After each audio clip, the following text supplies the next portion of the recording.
Anger boiled over in the heart of Paris as thousands flooded the streets, erupting against President Emmanuel Macron's push to send French troops to Ukraine. The outrage targeted Macron's aggressive backing of a France and UK-led coalition of the willing, a move protesters fear would plunge France into a disastrous foreign war under the guise of enforcing a ceasefire. Pas d'armée européenne! En prison! Corrompu! En prison!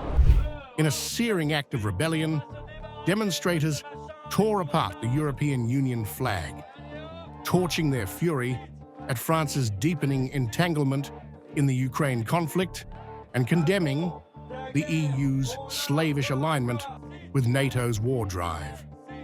The coalition's plans, they warned, could drag France into an uncontrollable military inferno. The streets screamed resistance. Banners blazed with slogans like, "Europe is enough," "Macron, we won't die for Ukraine," and "My son won't be going to Ukraine." A fierce rejection of Macron's crusade to thrust French forces into Ukraine under a so-called peacekeeping mission.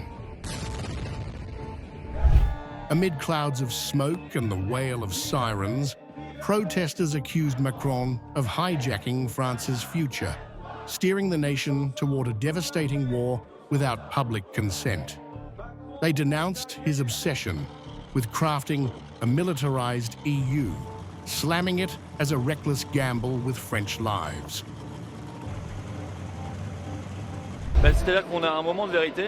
Enough of Europe's warpath. Trump is pushing for peace, but Macron and EU leaders are preparing for conflict through their coalition of the willing. They're demanding $40 billion in austerity while funneling billions into weapons for Ukraine.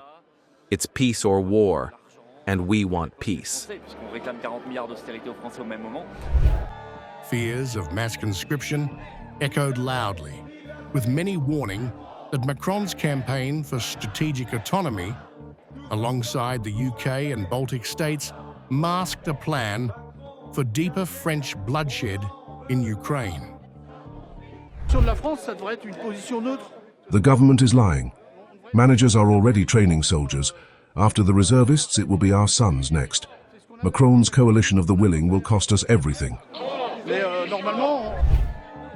Rage boiled over against France's role in prolonging a war that many said should have ended long ago.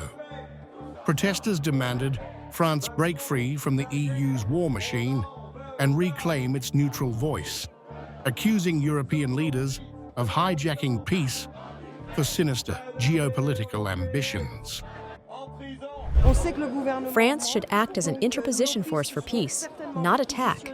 Over 1 million Ukrainians and hundreds of thousands of Russians have died. I'm ashamed of Macron's France and the EU's complicity in this tragedy. Outrage at Macron's Ukraine strategy roared through the crowd, as many accused him of sabotaging diplomacy for a brutal show of force.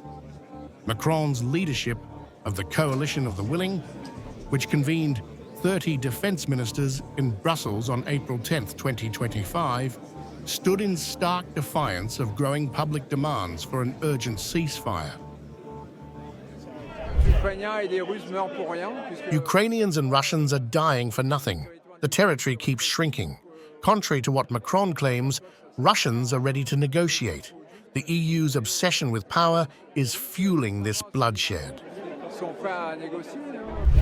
Saturday's uprising sent an unmistakable warning to Paris and Brussels.